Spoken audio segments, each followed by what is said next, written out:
Buenas tardes en España, buenos días a las personas que nos siguen hoy desde América Latina. Antes de seguir, me gustaría presentarme. Mi nombre es Juan Lecube, soy ingeniero industrial y máster en diseño de plantas químicas.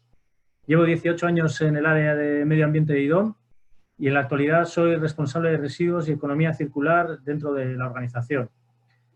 En el ciclo de webinars que venimos organizando en IDOM desde hace unas semanas, hoy queremos hablar sobre un tema de gran actualidad como es la economía circular y algunas herramientas disponibles que nos pueden ayudar en la toma de decisiones orientadas a escoger alternativas respetuosas con el entorno.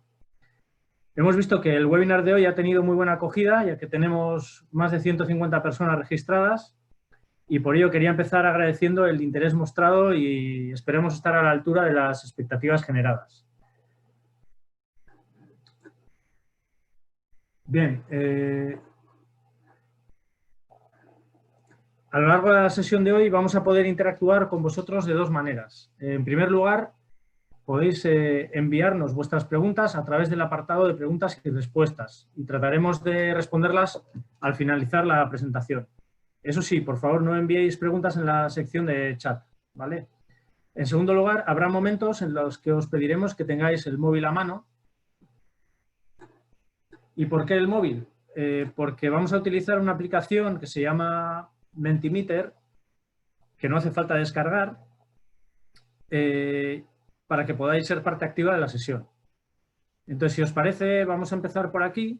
Vamos a contestar a un par de preguntas para conocernos un poco mejor y de esa forma pues también van llegando algunos participantes que se están demorando a la hora de conectarse. Si podéis coger vuestros teléfonos móviles o también podéis hacerlo desde vuestra computadora, si accedéis al sitio www.menti.com e introducís el código que aparece en pantalla, que es el 893288, vais a poder acceder a la siguiente pregunta, ¿no? ¿Desde qué país, región te conectas? Entonces, repito,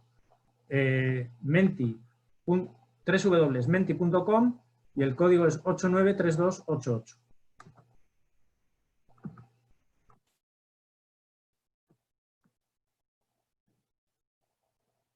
Bueno, entonces ya vamos viendo que hay varios participantes, principalmente de España, aunque también hay personas que se conectan desde Suecia, Ecuador, Colombia,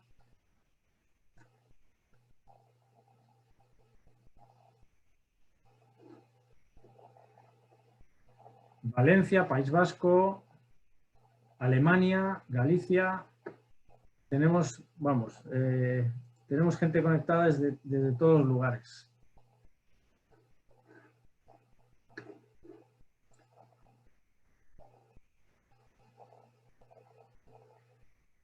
Argentina también, Navarra,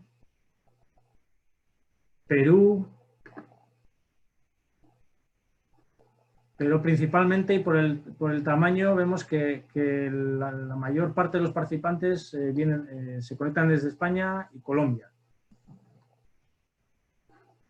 Bueno, quería trasladar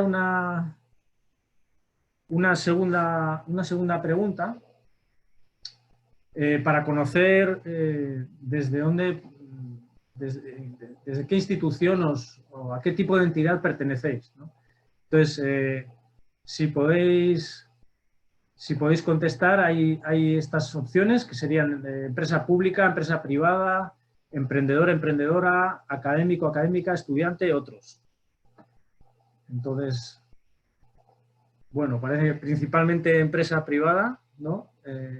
Tenemos a 22 personas, 23, algún estudiante, algún académico, académica.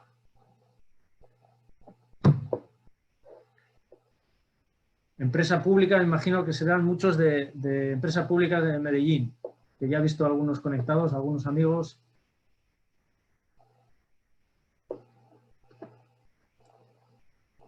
Bueno.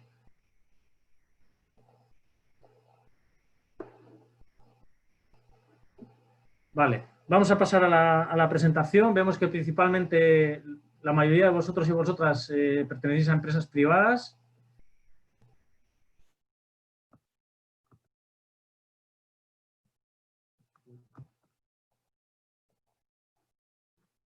Entonces, bien, llegado a este punto, quería presentar a los tres panelistas que nos acompañan. Por orden de intervención, en primer lugar, presentaros a Íñigo Urruticoechea, que nos hablará sobre economía circular y cómo se puede medir esta. Íñigo es ingeniero agrónomo y máster en ingeniería ambiental y ejerce como ingeniero consultor de cambio climático y economía circular en el área de medio ambiente de IDOM. Como referencias significativas en el sector, Íñigo ha participado en la elaboración del panel de indicadores de economía circular en Euskadi de 2018 y 2019 de acuerdo al marco de seguimiento europeo y ha realizado el análisis de flujos de materiales del sistema económico en Euskadi y en los sectores industrial, forestal, construcción y en la cadena de valor del sector agroalimentario. A continuación nos hablará Olach y nos presentará el análisis del ciclo de vida de productos. Olach es graduada en Ciencias Ambientales y máster en Investigación en Ingeniería Ambiental con especialización en Análisis de Ciclo de Vida y Ecodiseño por el Basque Ecodesign Center de IOBE. En su trayectoria cabe destacar su participación en un proyecto piloto sobre el planteamiento de indicadores de economía circular para empresas del sector eléctrico, un análisis de ciclo de vida comparativo de la reutilización de botellas de vidrio retornables en empresas y actualmente su participación en el análisis, diagnóstico y definición de oportunidades de colaboración para la aplicación de principios de economía circular en las cadenas de valor del sector energético del País Vasco. Finalmente, Sara del Hoyo nos va a exponer dos casos de éxito del empleo de metodología ACV, o análisis de ciclo de vida, para comparación de alternativas. Sara es graduada en Ciencias Químicas y máster en Nuevos Materiales. Posteriormente se especializó en análisis de ciclo de vida y ecodiseño en IOBE. Y entre otros trabajos, Sara ha desarrollado el estudio de huella ambiental de una organización como es Bridgestone Hispania, de acuerdo a la norma ISO 14072, y ha participado en el desarrollo de estudios relacionados con huellas de carbono, ACV, inventarios de gases de efecto invernadero y planes de cambio climático del Gran Jujuy en Argentina y de Cúcuta en Colombia. Actualmente trabaja en el Plan Nacional de Adaptación del Perú. Entonces, bueno, no me alargo más y le cedo la palabra al primero de los panelistas, que es Íñigo Urruticoechea. Vale, muchas gracias, Juan. Bueno, os voy a hacer un pequeño resumen de lo que os vamos a presentar. Yo en mi intervención, pues bueno, voy a dar unos las pequeñas claves o los conceptos generales sobre la economía circular y cómo implementamos o cómo utilizamos estos conceptos en el trabajo del día a día desde IDOM. Y bueno, esto nos servirá como para dar paso a mis compañeras que os van a hablar pues, de una herramienta concreta que es el análisis de ciclo de vida y bueno, de casos concretos en los que se aplica esta herramienta. Bien, siguiente, Juan, por favor. Vale, bueno, antes de entrar con los conceptos generales de economía circular, bueno, existe en YouTube un vídeo disponible, bueno, que se llama The Story of Stuff y bueno, nos habla bueno, como se ve en el vídeo, pues del consumo y de la economía lineal y los impactos que genera tanto en la salud como en el medio ambiente. Bueno, nos habla de que nos bombardean con anuncios sobre productos que nos hacen entender que son imprescindibles para nosotros. Nosotros, bueno, acostumbrados a estas dinámicas, pues creemos, como ya he dicho, que son indispensables y los consumimos. Para mantener este nivel de consumo, pues necesitamos trabajar y nos acabamos viendo envueltos en una dinámica que vamos del trabajo al consumo y bueno, pues un ciclo vicioso que nos acaba atrapando. La paradoja es que es un ciclo vicioso que nos acaba atrapando y lo curioso es que es todo menos ciclo, responde a modelos de economía lineal que parte de una extracción de productos, un consumo de los mismos, bueno, una producción, un consumo de los mismos y una eliminación. Entonces, a pesar de ser un ciclo vicioso, pues la paradoja es que como ya digo, responde a modelos de economía lineal. Pasamos. Bien, una vez analizado el vídeo, bueno, la Oficina Europea de Estadística, Eurostat, en su apartado de economía circular, pues bueno, tiene disponible estos diagramas en los que, bueno, se explican las diferencias entre la economía lineal y la economía circular. El primero de ellos, el de la parte izquierda, pues bueno, hace referencia o responde a lo que hemos visto en el vídeo, a modelos de economía lineal. Nosotros pues extraemos unos materiales de la naturaleza. Con estos materiales pues producimos una serie de bienes y servicios, bueno, bienes en este caso, bueno, los llevamos a unos puntos de venta donde nosotros, la sociedad, nosotros y nosotras, la sociedad, pues los compramos, los consumimos y terminamos eliminándolos, sin caer en la cuenta de que estos productos, pues bueno, pueden tener otra serie de usos o más usos que el que le hemos dado. Y esto sería de lo que habla el vídeo que os comentamos, que está disponible en YouTube, que se llama The Story of Stuff. Y en contraposición a este modelo nos encontraríamos con la economía circular, con lo que vamos a tratar durante toda la presentación. El objetivo principal de la economía circular no es otro que, bueno, mantener en nuestra economía, en nuestro sistema económico, el mayor tiempo posible el valor de materiales, de bienes, de productos, y de tratar de minimizar al máximo la generación de residuos. Para ello, como podéis ver en el diagrama, en este caso en el de la derecha, pues es muy, bueno, el envase es muy parecido al primero, pero es mucho más complejo, con bucles internos, con, bueno, procesos que en el caso de la economía lineal no existían. Y estas son las estrategias que disponemos para hacer más circulares los sistemas económicos, o hacer del sistema económico, bueno, más circular.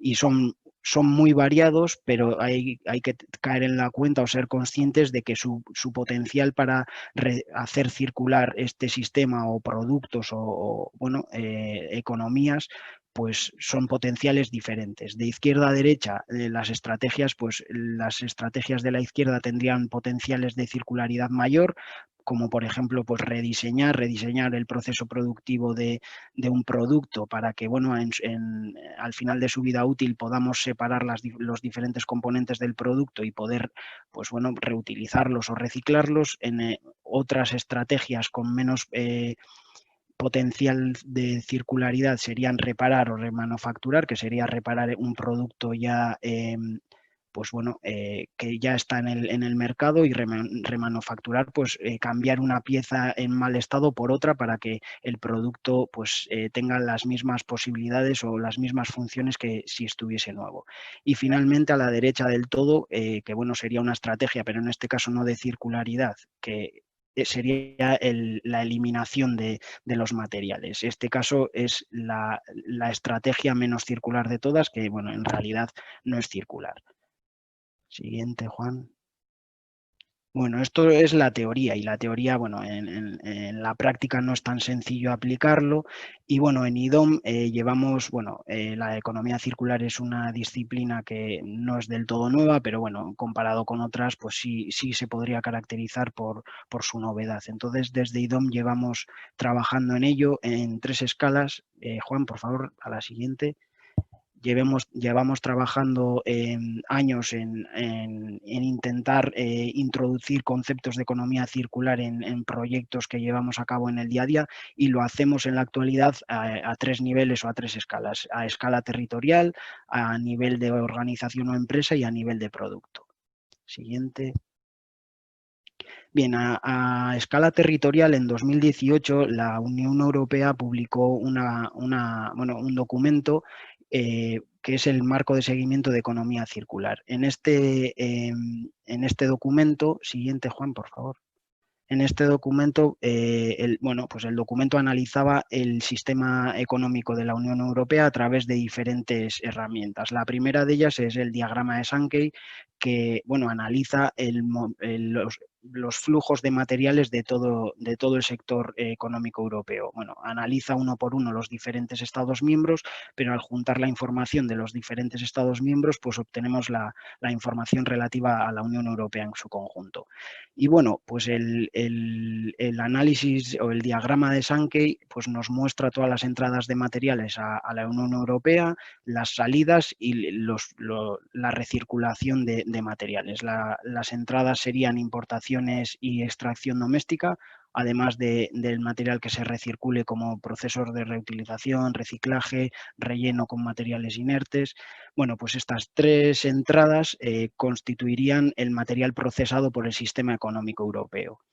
Este material procesado, una de sus salidas son las exportaciones a otros sistemas económicos, a otros países o territorios, y el resto es el consumo que llevamos a cabo dentro de la Unión Europea. Este consumo, una parte de ello se acumula en el sistema económico como stock y otra parte pues sale como emisiones al aire o como residuos. Una parte de estos residuos se elimina como sólidos y líquidos a la naturaleza en este caso, y otra parte importante y que para que un sistema económico sea lo más circular posible, el flujo de reciclaje o de relleno, pues el objetivo es tratar de maximizarlo y que cada vez sea más importante. Bueno, pues viendo esta herramienta que ha impulsado la Unión Europea en Euskadi, siguiente, Juan, es que ricasco. Tratamos o realizamos el mismo análisis para Euskadi. Pues analizamos las entradas, las salidas y todo lo que se recircula, al igual que se había hecho en Europa.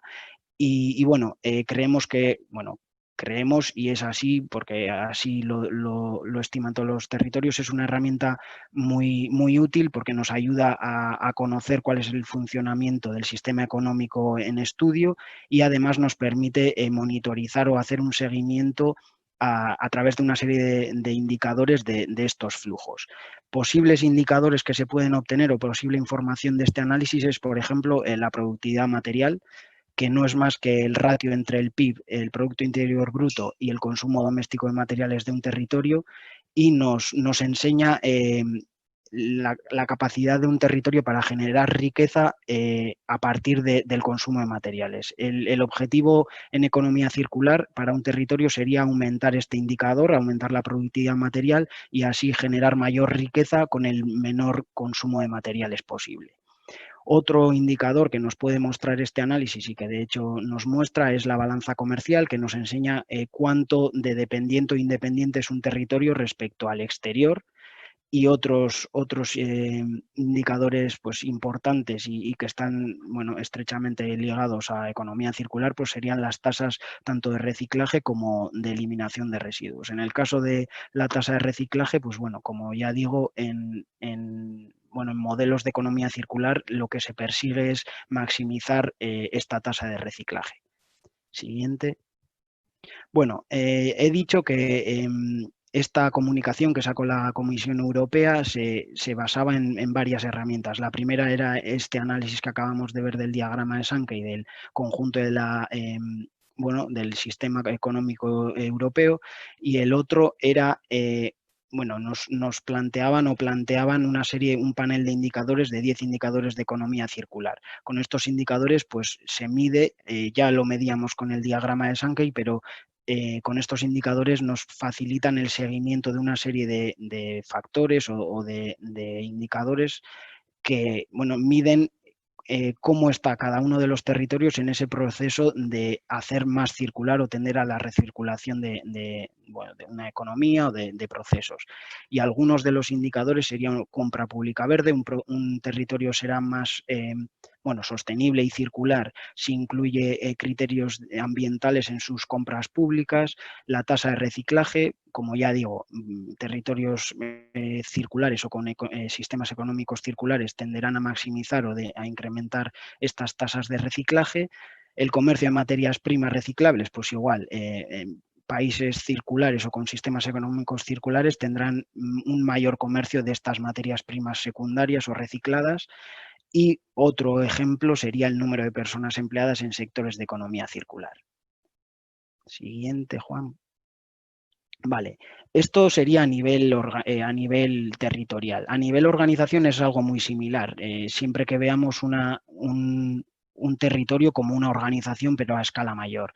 A nivel de organización, pues sería tratar de desarrollar una serie de indicadores que nos ayudasen a, a medirla o a hacer un seguimiento al proceso de conversión de una empresa desde modelos económicos lineales a modelos económicos circulares. Y bueno, la definición de los indicadores pues iría en función tanto de la naturaleza de la empresa como de los objetivos que ésta se plantee. Y ejemplos concretos pues podrían ser analizar o hacer un seguimiento del consumo de agua o del porcentaje de agua reutilizada que realiza la empresa u organización, el porcentaje de uso de material circular. Por ejemplo, si una empresa a lo largo de su proceso productivo tiene una serie de desechos de un material concreto, si tiene capacidad para reintroducir esos desechos y reintroducirlos en ese mismo proceso productivo. Otro sería el porcentaje de reciclaje de la empresa y otra posibilidad, pero que ya digo que esto depende de la naturaleza de la empresa y de los objetivos que se plantee, pues otro ejemplo, perdón, sería el número de productos con etiqueta que saca al mercado. Siguiente. Vale. Y finalmente a nivel producto. Bueno, nuevamente pues sería tratar de hacer de un producto más sostenible y más eficiente en el uso de los materiales y introducir aspectos de economía circular en la escala o en nivel de producto, pues se puede realizar en diferentes fases de todo el proceso de diseño, fabricación, uso y fin de vida del producto. Pero hay que ser conscientes que no es lo mismo introducir herramientas o conceptos de economía circular en la fase de diseño que en el de uso o en el fin de vida. Siempre que introduzcamos conceptos de economía circular en la fase de diseño, pues será mucho más eficiente y podremos darle un valor añadido o poder utilizar los materiales de este producto de una forma mucho más eficiente. Siguiente, Juan.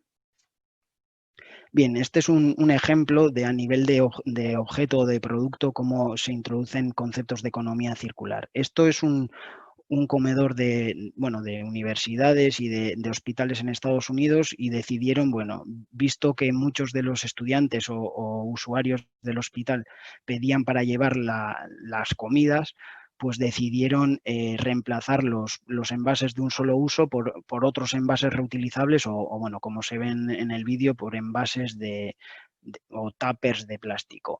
Esto requirió una inversión inicial mayor que para los envases de un solo uso, pero con el tiempo se dieron cuenta que además de reducir con el tiempo la inversión económica, porque reducieron la cantidad de envases consumidos, pues también se generaron unos impactos ambientales mucho menores. Siguiente. Vale. Como decía, en la fase de producto, en la escala de producto, la fase en la que mayor eficiente es introducir conceptos de economía circular es el diseño. Y en esta fase es cuando nos encontramos con la palabra de ecodiseño, que muchos de vosotros y vosotras pues conocéis y habéis escuchado o habéis hablado de ello en múltiples ocasiones. ¿Pero qué es el ecodiseño? Bueno, como podéis ver en la parte inferior de la derecha tenemos el Mentimeter y os vamos a plantear un caso para que contestéis y veamos a ver si estáis al tanto de lo que es realmente el ecodiseño. Bien, mientras lo pone Juan, el caso es el siguiente: es una empresa que fabrica bolsas de plástico y en un momento dado la mala publicidad que tiene el plástico, pues decide sustituir el plástico por otro material biodegradable. Esta decisión por la que ha pasado de un material plástico a otro biodegradable, ¿creéis que es un producto ecodiseñado, sí o no? Bueno, pues os vamos a dar un tiempo para que vayáis contestando. Y mientras tanto, os voy a ir comentando cuál es la definición, pues la definición real o la definición que se emplea para para el ecodiseño? Bueno, pues la definición no es otra que diseñar un producto tratando de reducir los impactos que tiene a lo largo de todas las fases de su diseño, utilización y fin de vida. Pero todo con unos estudios transparentes y cuantitativos que apoyen esa decisión. Entonces, pues bueno, estoy viendo los resultados y habéis votado que 20 personas que sí es un producto ecodiseñado y 11 que no. Y bueno, pues han ganado las que han dicho que, las 11 personas que han dicho que no, porque bueno, partiendo tirando de coherencia, sí que puede resultar que un material biodegradable puede tener menos impactos, pero para que un producto sea ecodiseñado, pues esa decisión se tiene que apoyar en esos estudios transparentes y cuantitativos que yo os comentaba. Entonces, bueno, este caso que de manera directa se ha escogido por el producto o por el material biodegradable, pues no sería un producto ecodiseñado.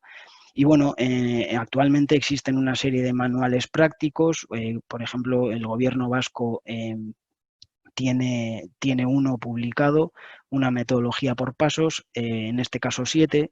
Sí, siguiente, Juan, por favor. Vale, aquí está la metodología de 7 pasos que, bueno, nos guían en el proceso de realizar un diseño, de ecodiseñar un producto. Y nos evitan que la decisión que tomamos sea una mera estrategia de marketing o una estrategia guiada por comentarios o por cosas que se puedan escuchar en la prensa.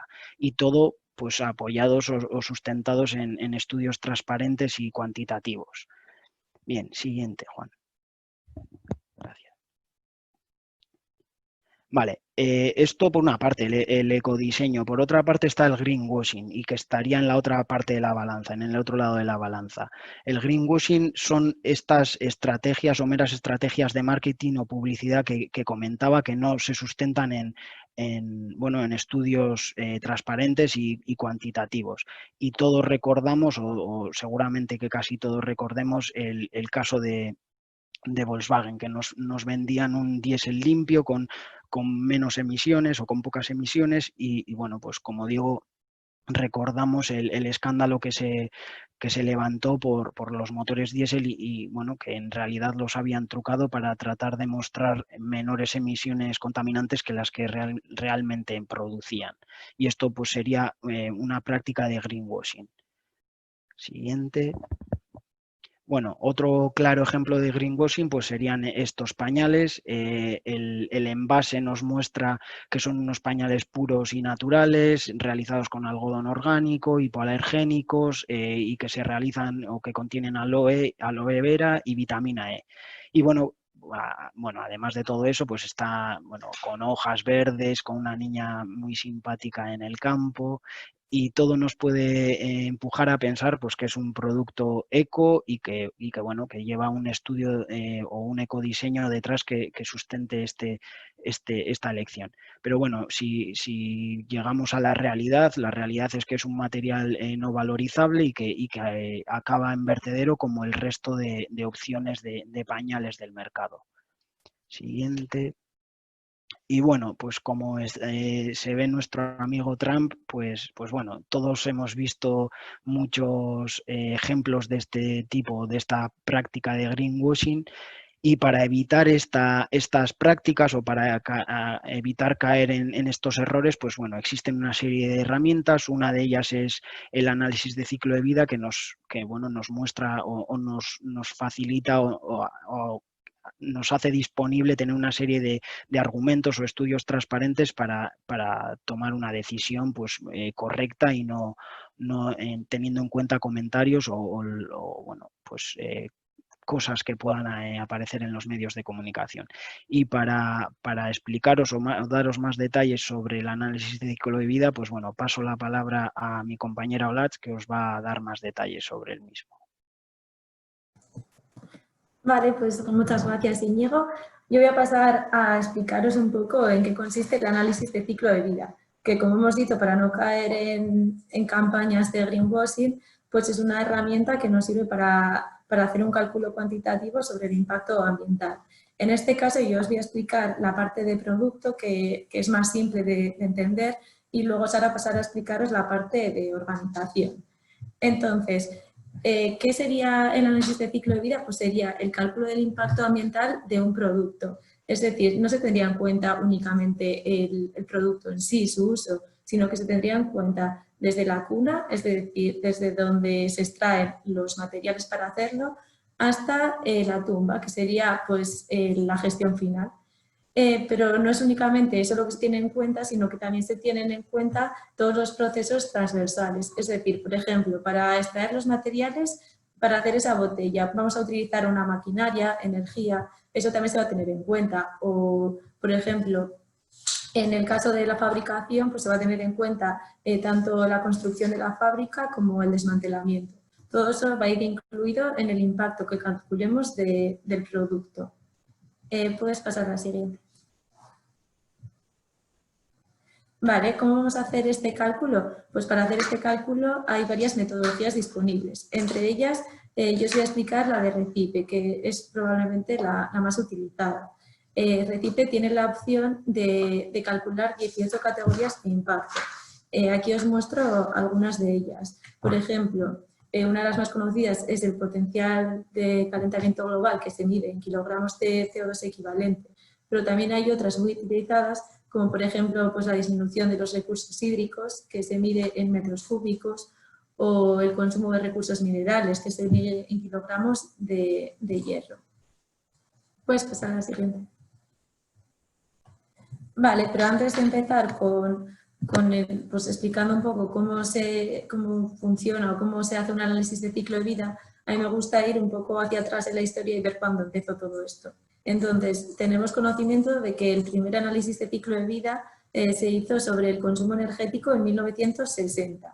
A partir de ahí se ha ido avanzando poco a poco y para destacar algún hecho importante, pues tenemos la Fundación SETAC, que se creó en 1990 y permitió sacar una serie de guías y handbooks para que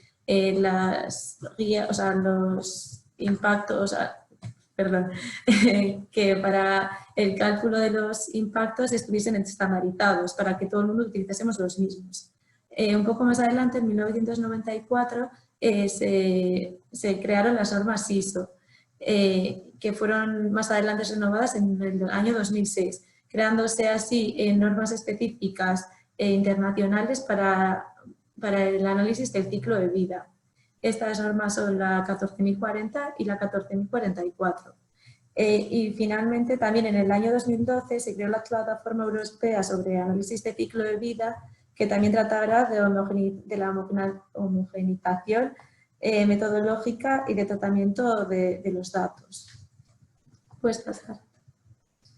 Vale, vamos a ver cómo se haría un cálculo para el análisis de ciclo de vida.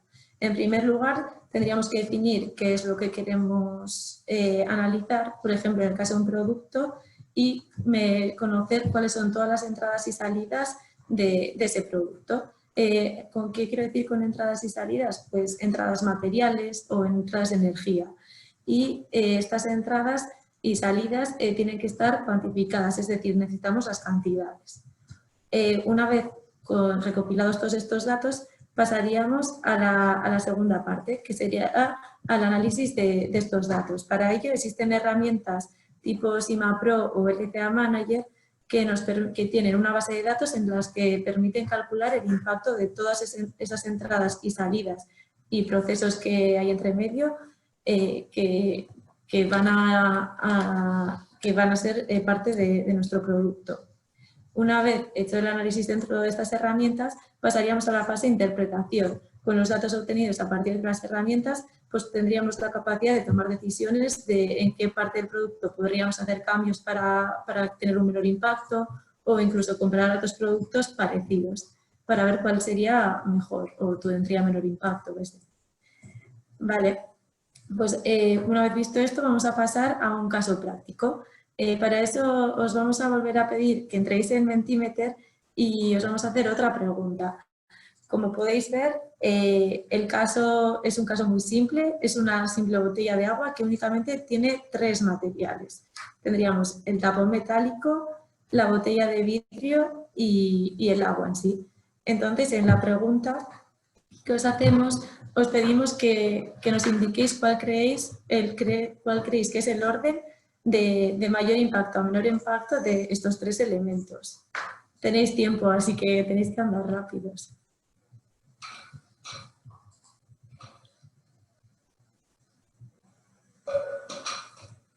Vale, tenemos 20 segundos para responder, a ver qué sale y luego analizaremos poco a poco cuáles son los siguientes pasos y veremos el resultado final.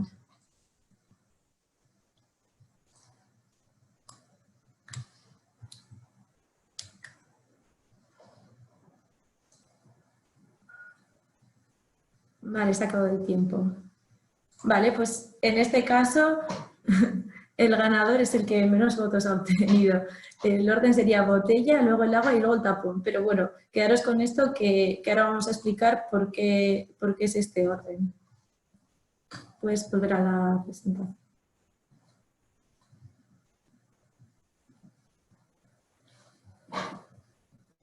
Vale, como os he dicho, hay que teniendo los 3 materiales, lo más importante es echar primero hacia atrás y ver de dónde sale cada uno de ellos.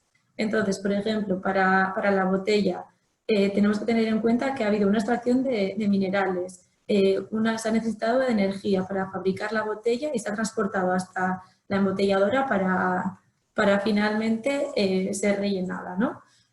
El agua también ha tenido que ser extraída y ha recibido un tratamiento. Y el tapón, pues al igual que la botella, también ha necesitado una extracción de metales y energía para ser fabricado. Todos estos materiales han sido unificados en una fábrica y luego se ha puesto a disposición del consumidor para acabar depositados en una basura, ¿no? Entonces pasamos a la siguiente diapositiva, donde vamos a ver un esquema en el que juntamos todos estos elementos, tanto los materiales como los procesos. Entonces, lo que tenemos son los 3 elementos con sus materiales y procesos que van a ser transportados y juntados todos en la embotelladora. Una vez embotellado el producto va a ser transportado, consumido y va a acabar en un fin de vida, que puede ser tanto desechado como en procesos de incineración o vertedero, o va a ser reciclado y va a poder ser recirculado en el sistema.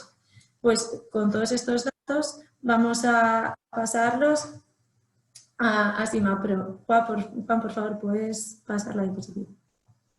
Vale, esta es la base de datos de SIMAPRO. Cada base, hay diferentes programas que te permiten hacer este cálculo, pero yo he elegido SIMAPRO y esta sería la base de datos que tenemos. Como podéis ver, es muy amplia y recoge tanto materiales como energía, transporte, transformaciones, procesos, uso y escenarios de fin de vida. Entonces, todos esos datos que hemos recogido en el gráfico anterior, tendríamos que trasladarlos seleccionándolos dentro de este archivo. Vale, una vez seleccionados estos datos, pasaríamos a la siguiente diapositiva. Es un programa bastante complejo, entonces lo he querido simplificar mucho. Si tenéis interés, pues habría que profundizar mucho más, pero como resultado obtendríamos un gráfico de este estilo. En este gráfico nos vamos a centrar en 3 cosas, los recuadros que están redondeados, que representarían el primero la botella de vidrio, el segundo el tapón y el tercero incluye limpiado y llenado, pero la parte de agua podríamos decir. Entonces, ¿qué es lo que vemos? En la parte inferior de los cuadros vienen unos números. Esto sería el impacto en puntuación total. Es decir, en la puntuación es como una puntuación que incluye todas las categorías de impacto. Entonces, si tenemos en cuenta esos números, el orden de impacto sería el primero la botella de vidrio, el segundo el agua y finalmente el tapón sería el que menos impacto tiene. Como podéis ver abajo, he puesto la unidad funcional. ¿Esto para qué es? Pues en este caso, como es una única botella, pues igual no haría falta, pero en caso de que quisiésemos comparar más de un producto, se pone, por ejemplo, la de unidad funcional, 1 kilo de agua embotellada para que sean representativos, para que los dos se calculen en las mismas unidades, porque no se puede comparar una botella de 100 gramos con una de 200. Vale, pasaríamos ya a la siguiente parte que nos la va a presentar Sara. Muchas gracias, Olatz. Ya hemos visto hasta ahora las aplicaciones del concepto de análisis de ciclo de vida en productos a través del ejemplo tan claro que nos ha expuesto Olatz de la botella. Sin embargo, el cómo aplicar el concepto de análisis de ciclo de vida en organizaciones no es tan sencillo ni tan directo. Es por esto que en este contexto queremos mencionar la huella ambiental. Esta huella nace de la estandarización del análisis de ciclo de vida hacia un enfoque de organizaciones y también de productos. Esta huella plantea una diferencia sustancial frente a otras huellas como la huella de carbono y huella hídrica, que seguramente estamos más familiarizados en escuchar. Y la diferencia sustancial se basa en que la huella ambiental analiza transversalmente diferentes categorías de impacto, como los ejemplos que ha dado anteriormente Olatz de contribución al cambio climático, disminución de la capa de ozono, disminución de los recursos hídricos y fósiles, ya que se basa en el concepto de economía circular. Sin embargo, la huella de carbono, la huella hídrica, se limitan exclusivamente a una categoría de impacto, como es el cambio climático en el caso de la huella de carbono medido en kilos de CO2 equivalente o toneladas de CO2 equivalente, y en el caso de la huella hídrica, impactos relacionados con el agua. Es por esto que, a pesar de ser un análisis más exhaustivo que la huella de carbono, requiere mucha más información de partida. Y el futuro es tender a este tipo de estudios mucho más transversales, más globales y que tengan en cuenta más impactos, más categorías de impacto. Y no solo se limiten a un impacto, como es el caso de la huella hídrica, ecológica, huella de carbono. En este caso queríamos mencionar, por ejemplo, la huella ambiental corporativa y de producto, como indico en la diapositiva.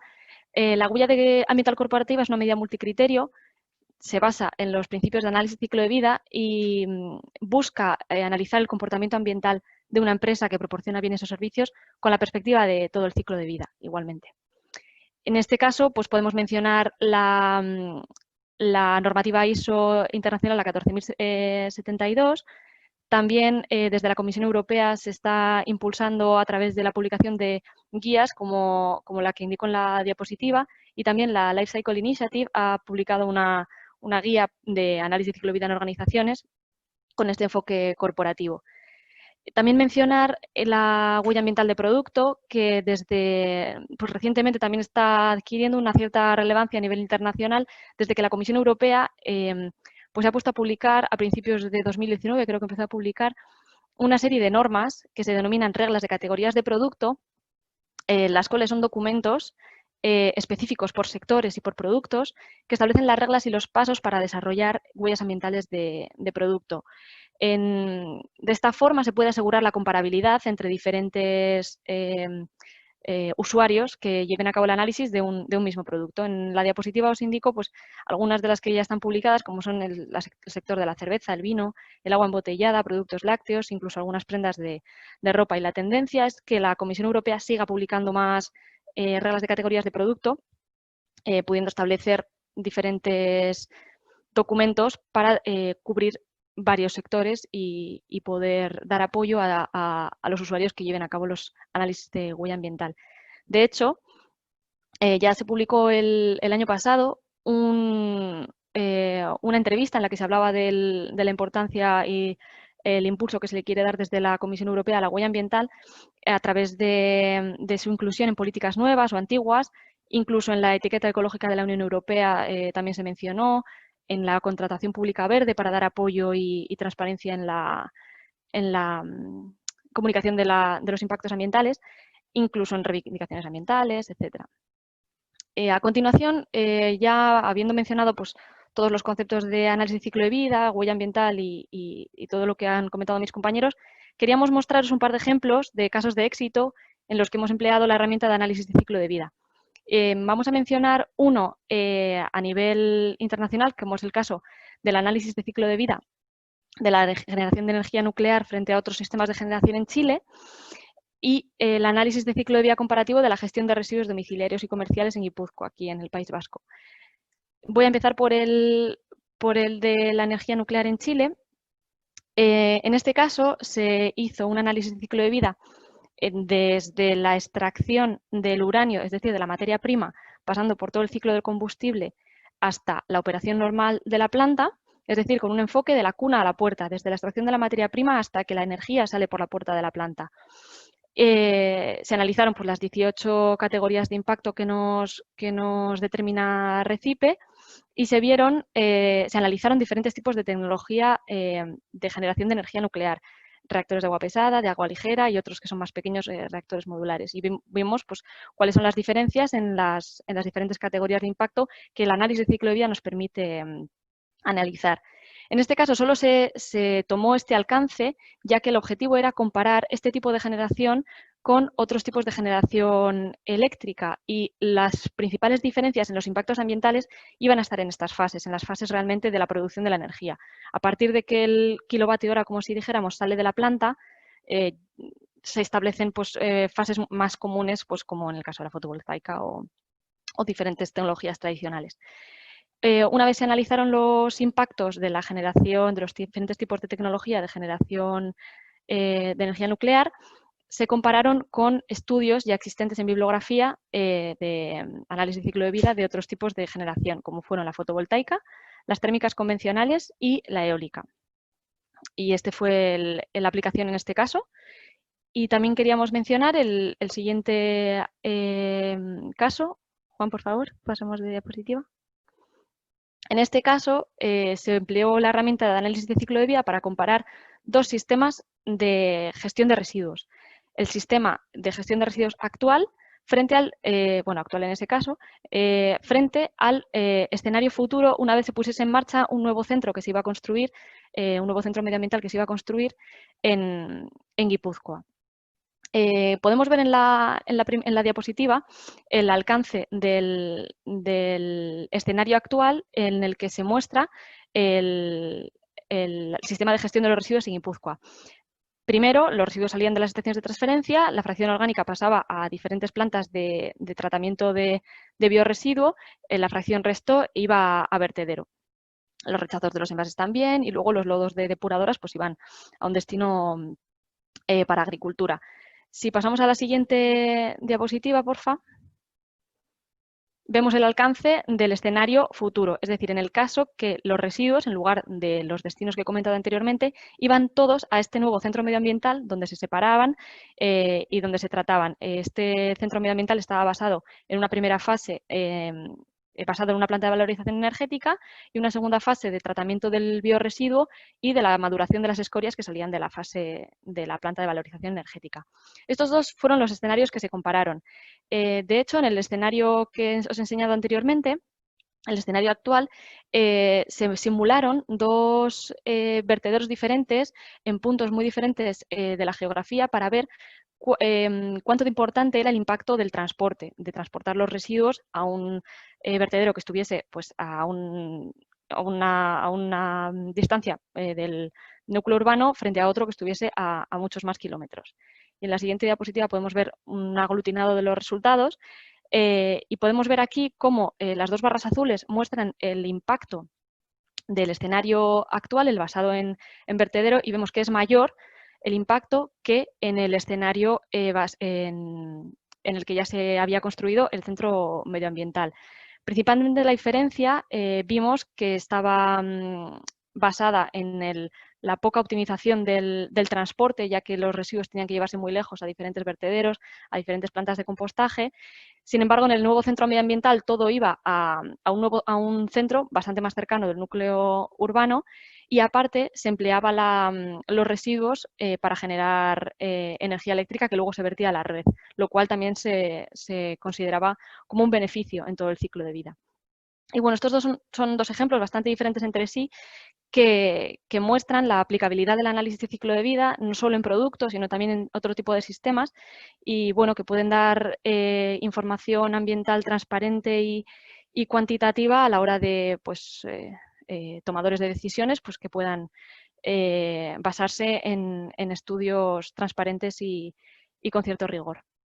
Ahora voy a dar paso a mi compañero Íñigo para tratar de responder pues, algunas de las preguntas que hemos ido recibiendo a lo largo de la presentación, que hay bastante participación, así que muchas gracias por eso. Y luego iremos respondiendo el resto de los ponentes a todo lo que podamos. Muchas gracias. Vale, gracias, Sara. Bueno, pues sí, hemos recibido unas cuantas preguntas. Voy a hacer una selección porque, bueno, no nos va a dar tiempo a responder a todas. Nos pregunta Zaira que como consumidores, ¿qué preguntas podemos hacernos para no caer en la mentira del greenwashing? Bueno, a ver, en la actualidad no hay una manera estandarizada de comunicar los impactos ambientales de los productos. Entonces, bueno, nos tenemos que fiar tanto de la ética del productor como, bueno, de nuestra responsabilidad como consumidores. En principio, por cuestiones de ética, el productor tendríamos que pensar que no va a caer en procesos o en el tema de greenwashing, pero bueno, en la práctica pues está claro que lo hacen para tratar de diferenciarse de la competencia, pero bueno, nosotros como consumidores sí que tenemos la responsabilidad pues de informarnos, tratar de echarle sentido común o con sentido común tratar de analizar pues las diferentes opciones de productos que existen. Entonces, pues si un producto viene de, bueno, en nuestro caso en España, si viene del otro lado del charco, pues bueno, ya pues seguramente haya alternativas más cercanas y viceversa. En Sudamérica o en Estados Unidos, pues cuanto el mercado o los productos que consumamos sean de más cerca, pues bueno, ese es tan solo un ejemplo de cosas que podemos analizar para tratar de no caer en esos errores.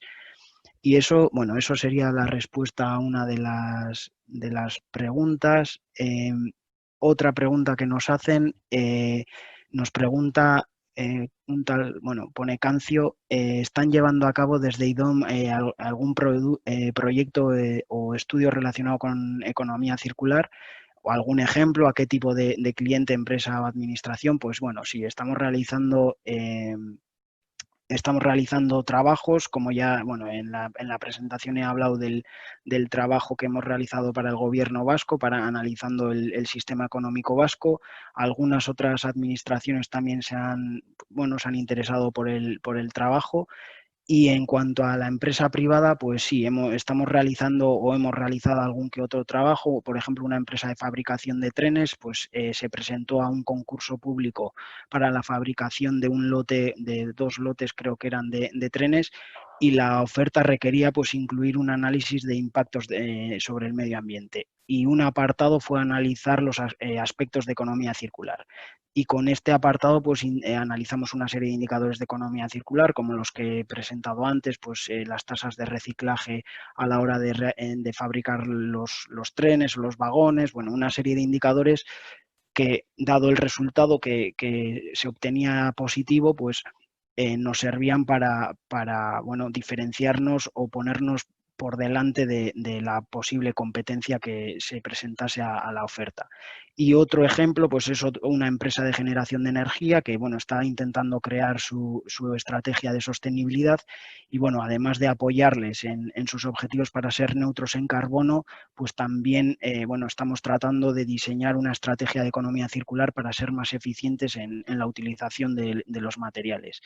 Y bueno, se trata de analizar los datos que nos facilitan de materiales en cuanto al consumo de materiales, bueno, consumo y la eficiencia en su uso, proponer medidas para mejorar esos datos que nos facilitan y definir una serie de indicadores que nos ayuden a monitorizar esos datos. Y bueno, a grandes rasgos, pues estamos haciendo trabajos o proyectos de ese tipo. Y bueno, si os parece, le paso a Olach para que conteste sus preguntas. Vale, pues yo voy a contestar. Tamara García ha preguntado a ver si sigue siendo SIMAPRO el software más completo para realizar análisis de ciclo de vida. Pues depende del ámbito en el que lo vayas a utilizar, pero hoy en día sí que sigue siendo el que se sigue utilizando para este tipo de estudios. Bueno, esa ha sido una respuesta simple. Voy a responder otra pregunta de un espectador anónimo que dice, habéis mencionado Recipe como metodología de cálculo. ¿Existen otras metodologías? Y si es así, ¿por qué se ha seleccionado Recipe? Pues sí que existen un montón de metodologías, pero Recipe es una de las más utilizadas porque, como he dicho en la presentación, recoge 18 categorías de impacto. Luego sí que existen algunas más específicas, por ejemplo, como puede ser IPCC, que es la que calcularía factores de caracterización potencial para el cambio climático. Pero claro, esta sería específica para un único factor de impacto. Entonces es por ello que Recipe facilita pues, un amplio campo de impactos. Y voy a elegir otra.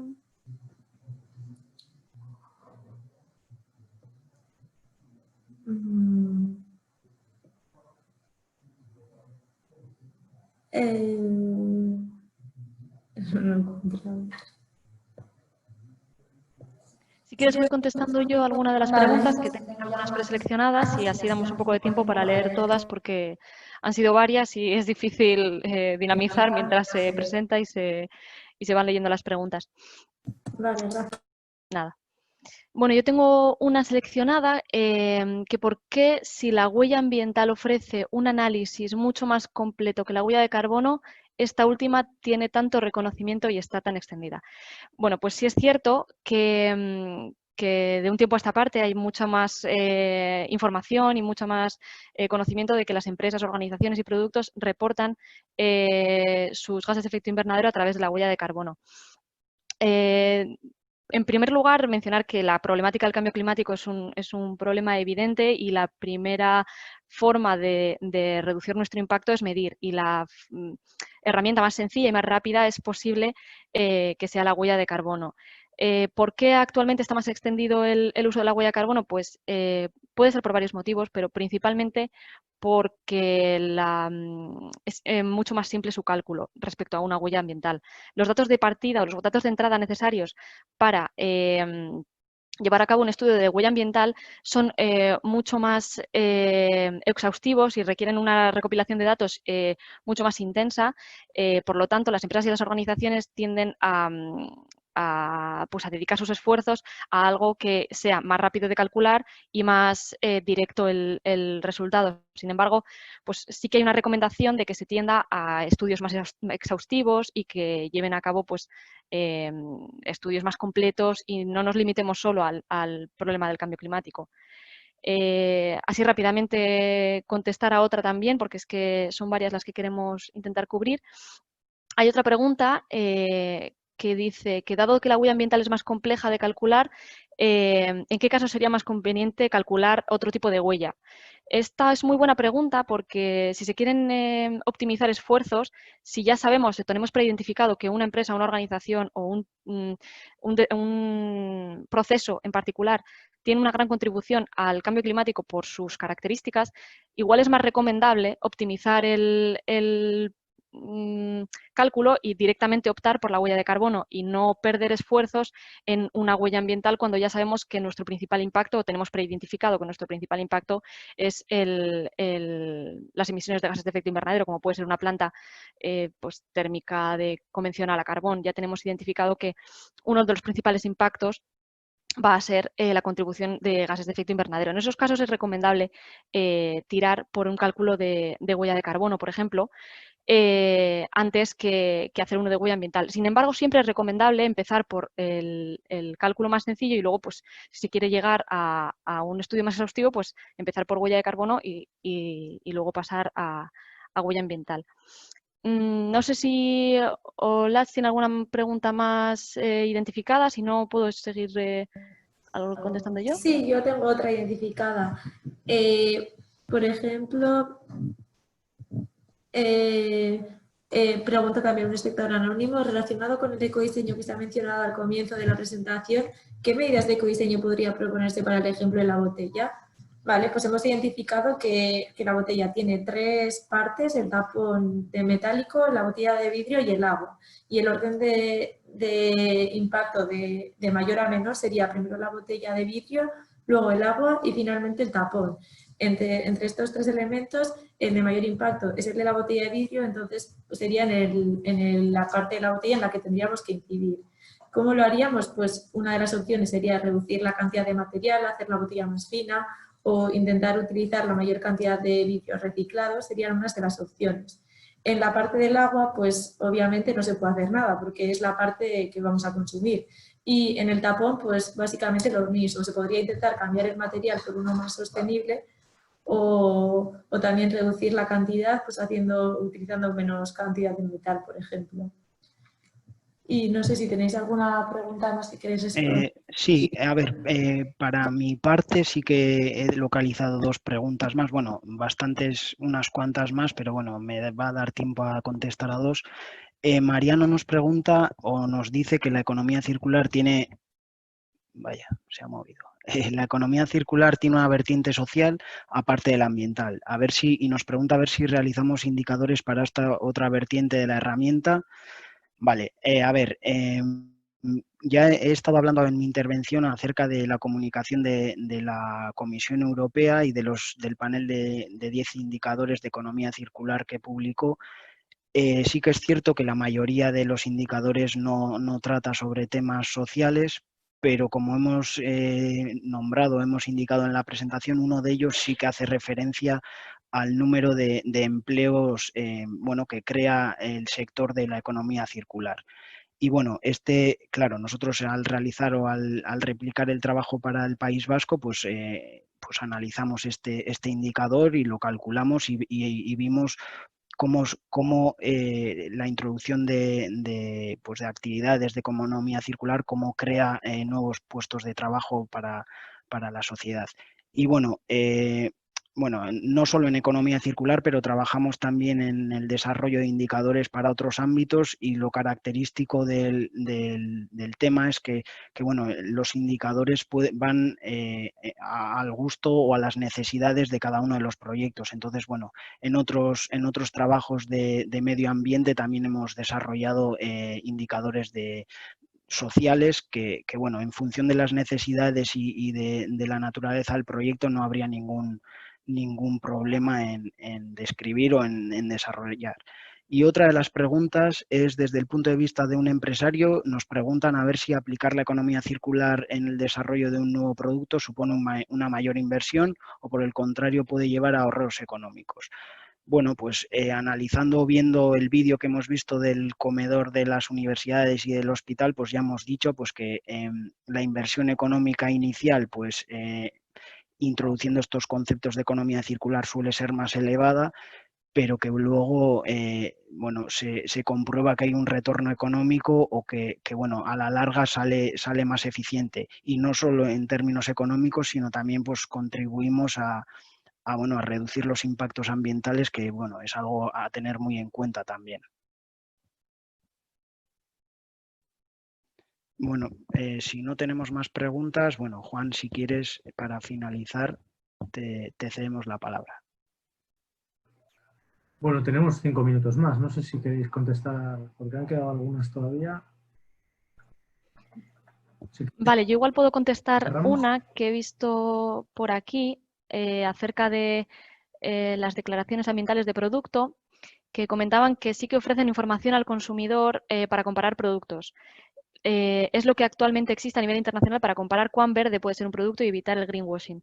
Desafortunadamente, para un consumidor no es fácil de interpretar. Vale.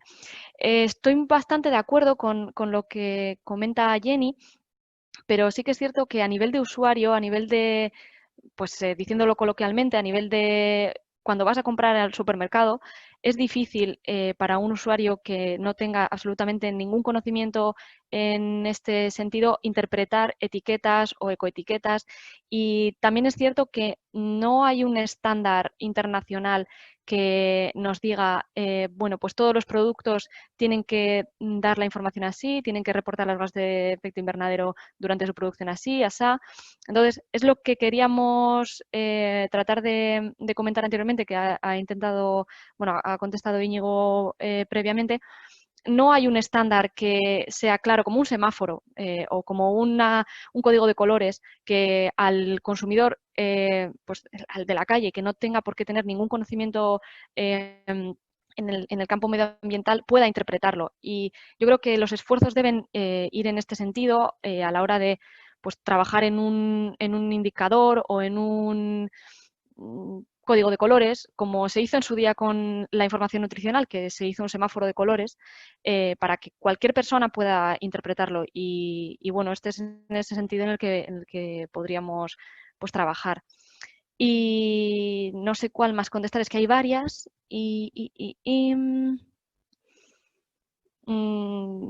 ¿Quién regula para que las empresas no practiquen el greenwashing? Pues actualmente las agencias de publicidad pues sí regulan la competencia entre las publicidades, la competencia desleal, la publicidad engañosa, pero es muy difícil llevar a cabo un cribado de la información que se transmite al consumidor. Sobre todo porque muchas veces hay desconocimiento y muchas veces se emplean como trampas o estrategias como directamente poner el producto verde y que eso ya al consumidor le atrape, y realmente las empresas pueden decir directamente: no, si yo realmente lo único que he hecho es poner mi envase verde y ponerle hierba, y eso ya al consumidor le transmite la información de que ese producto puede ser eco, sin serlo. Entonces, pues bueno, es difícil controlarlo y estar encima de las empresas. Pero bueno, ahí estamos. Si me dejas, Sara, que he localizado, bueno, es simplemente para comentar una pregunta. Vale, nos preguntan a ver si hemos hecho algún análisis de economía circular que implique o que incluya varias organizaciones. Bueno, pues hasta la fecha no hemos tenido la oportunidad de hacerlo. Y otra que está ligada o que la respuesta es muy similar, nos pregunta Laura Echeverry